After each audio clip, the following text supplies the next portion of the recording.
सूरज पृथ्वी का एक ऐसा उपहार है जिससे पृथ्वी पर मौजूद सभी जीवों को जीवन प्रदान है। ऊर्जा का मुख्य स्रोत सूरज ही है और न सिर्फ पृथ्वी पर बल्कि हमारे सोलर सिस्टम में सूरज बाकी प्लैनेट्स के सेंटर में है, जिसका चक्कर सभी प्लैनेट्स लगाते हैं और ये साबित करता है कि सूरज की इम्पोर्टेंस कितनी है। आज के आधुनिक दुनिया में कई ऐसे टेक्नोलॉजी है जो सोलर एनर्जी से रन करते हैं। पृथ्वी से 15 करोड़ किलोमीटर की दूरी पर होने के बावजूद ये हमारे जीवन के लिए अति अनिवार्य है। अगर सूरज ना हो तो किसी भी जीव के जीवन की कल्पना कर पाना नामुमकिन है और यही वजह है कि सूरज को सनातन धर्म में भगवान का दर्जा भी दिया गया है। दोस्तों, सूरज से जुड़ी सामान्य जानकारियां लगभग हर व्यक्ति जानता है, लेकिन हमारी आज की इस वीडियो में आपको हम सूरज से जुड़ी कुछ हैरान करने वाली जानकारी देने वाले हैं। तो वीडियो में अंत तक बने रहें और अगर आपने अभी तक हमारे इस चैनल को सब्सक्राइब नहीं किया है तो कृपया इसे सब्सक्राइब कर दें और बेल आइकन को दबा दें ताकि हमारी लेटेस्ट वीडियो की जानकारी आपको सबसे पहले मिले।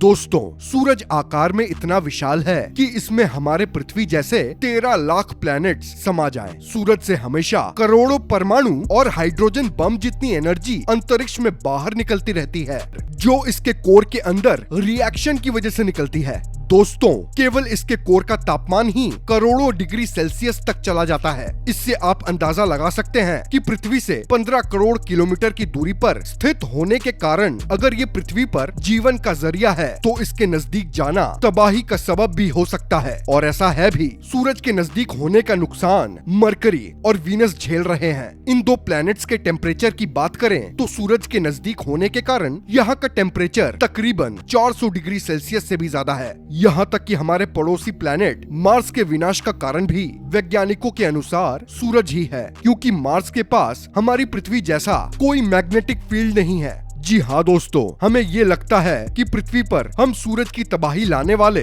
कारणों से बचे रहते हैं, तो इसका श्रेय पृथ्वी पर मौजूद मैग्नेटिक फील्ड को जाता है जो हमें सूरज के प्रकोप से बचाए रखता है। जहाँ एक और इसके कोर का टेम्परेचर करोड़ों डिग्री सेल्सियस तक होता है, वहीं इसके सरफेस का टेम्परेचर हजारों डिग्री सेल्सियस तक होता है। इसके चारों ओर जलते हुए घने गैस का वातावरण है और जिसमें हमेशा बड़े बड़े तूफान उठते रहते हैं। ये तूफान इतने विनाशकारी होते हैं कि अगर इनके आसपास कोई प्लेनेट आ जाए तो ये उसे पूरी तरह से बर्बाद कर देंगे, जैसा कि हमने मरकरी और वीनस के सूरज के नजदीक होने के कारण नुकसान के बारे में आपको बताया ही है। दोस्तों, हमारी पृथ्वी भले ही मैग्नेटिक फील्ड की वजह से सूरज से उठने वाली इन तूफानों के प्रकोप से बची रहती है, लेकिन इसके बावजूद 1990 में सूरज में उठने वाली इन तूफानों ने पृथ्वी पर भी तबाही मचाई थी। जी हाँ दोस्तों, पृथ्वी पर इन तूफानों का बुरा असर इलेक्ट्रॉनिक सैटेलाइट्स के ऊपर पड़ा था, जिससे अरबों डॉलर का नुकसान हुआ था। इन तूफानों का बुरा असर ये हुआ कि पूरी दुनिया का कम्युनिकेशन काफी प्रभावित हो गया था। हालांकि आज भी सूरज से उठने वाले इन खतरनाक तूफानों से हम बचे हुए नहीं हैं, क्योंकि पृथ्वी के ऑर्बिट में जो सैकड़ों हजारों सैटेलाइट्स हम इंसानों ने भेजे हैं, अगर वो सूरज से उठने वाले इन तूफानों से टकरा जाएं, तो फिर से पृथ्वी पर कम्युनिकेशन काफी प्रभावित होगा और फिर से अरबों डॉलर का नुकसान होगा। दोस्तों, जैसा कि हम सभी जानते हैं कि पृथ्वी पर अंतरिक्ष से जो भी खतरा हमें मालूम पड़ता है या उस खतरे की संभावना बनती है, तो हमारे वैज्ञानिक उसके सॉल्यूशन को ढूंढने में लग जाते हैं। ठीक उसी प्रकार वैज्ञानिक भविष्य में इन सौर तूफानों से पृथ्वी पर होने वाले नुकसान से बचाने के लिए उसके सॉल्यूशन को ढूंढने में जुट गई है और इस कड़ी में सबसे पहले उन्हें सूरज को काफी नजदीक से स्टडी करने की जरूरत थी। अब आप सोच रहे होंगे कि आखिर सूरज के नजदीक जाने की हिम्मत कोई इंसान कर ही नहीं सकता है और ना ही कोई ऐसा उपकरण होगा जो सूरज के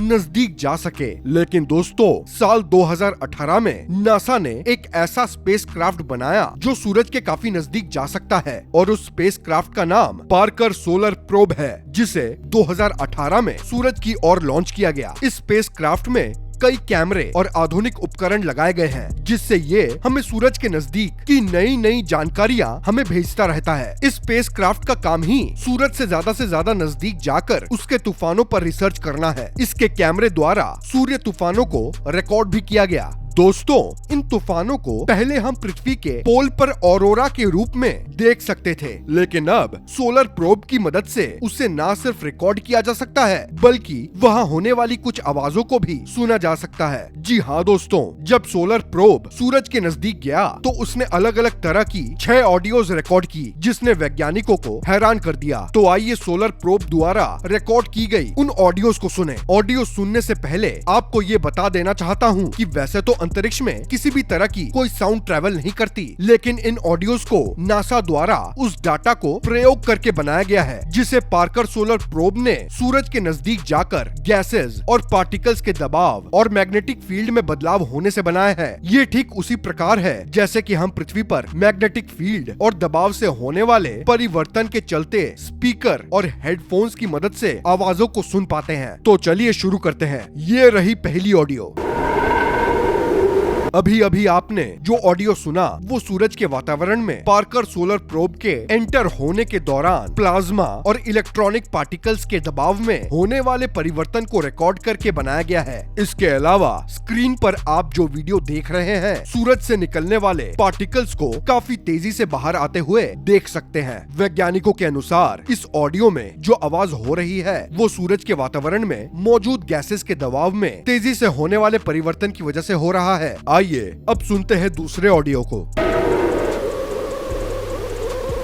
अभी जो आपने ऑडियो सुना उससे सूरज के और थोड़े नजदीक जाकर वहाँ पर गैसों में आने वाले बदलाव से रिकॉर्ड किया गया है। ये आवाज कभी कभी बहुत कम हो जाता है तो कभी बहुत ही तेज, जिस वजह से ये एक अजीब तरह की डरावनी आवाज के रूप में तब्दील हो जाती है। वैज्ञानिकों ने इस साउंड को विश टेलर मेड नाम दिया है। इसे सुनकर आपको लगा होगा कि कोई बहुत तेजी से सीटी बजा रहा है। आइए अब सुनते हैं तीसरी ऑडियो। अभी जो आपने आवाज सुनी उसे सोलर प्रोब द्वारा हाई चार्ज पार्टिकल के प्रेशर में होने वाले दबाव से रिकॉर्ड किया गया है। ये साउंड थोड़ा खास है क्योंकि इसे सूरज से निकलने वाली एक वेव से रिकॉर्ड किया गया है, जिसे लंगम्यूआ वेव कहा जाता है। इस तरह की वेव काफी ज्यादा हाई फ्रीक्वेंसी पर ट्रेवल करती है। चलिए अब चौथे ऑडियो को सुने।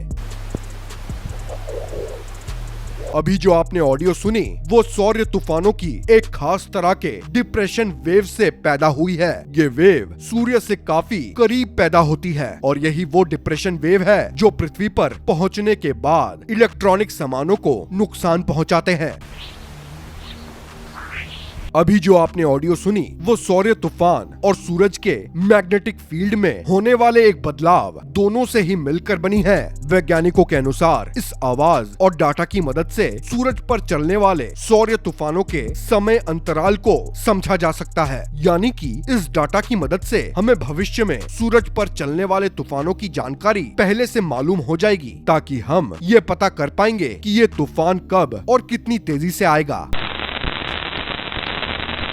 अभी जो आपने ऑडियो सुनी वो बाकी 5 ऑडियो से अलग है, क्योंकि ये ऑडियो सूरज पर चलने वाले सौर्य तूफान या फिर मैग्नेटिक फील्ड डाटा से रिकॉर्ड नहीं की गई है, बल्कि ये ऑडियो छोटी छोटी मीटियोराइट पत्थरों की वजह से जो सूरज के स्ट्रॉन्ग ग्रेविटी से बंधे हैं और सोलर प्रोब से करीब 17,000 किलोमीटर की तेजी से टकरा रहे हैं। दोस्तों, इन पत्थरों के इतने तेजी से टकराने के बावजूद भी सोलर प्रोब हमेशा जानकारियां दे रहा है। इस सोलर प्रोब को खास इसी कंडीशन में रहने के लिए बनाया गया है। तो दोस्तों, आपको हमारी ये जानकारी कैसी लगी हमें कमेंट बॉक्स में कमेंट करके अवश्य बताएं और वीडियो को लाइक तथा शेयर भी करें।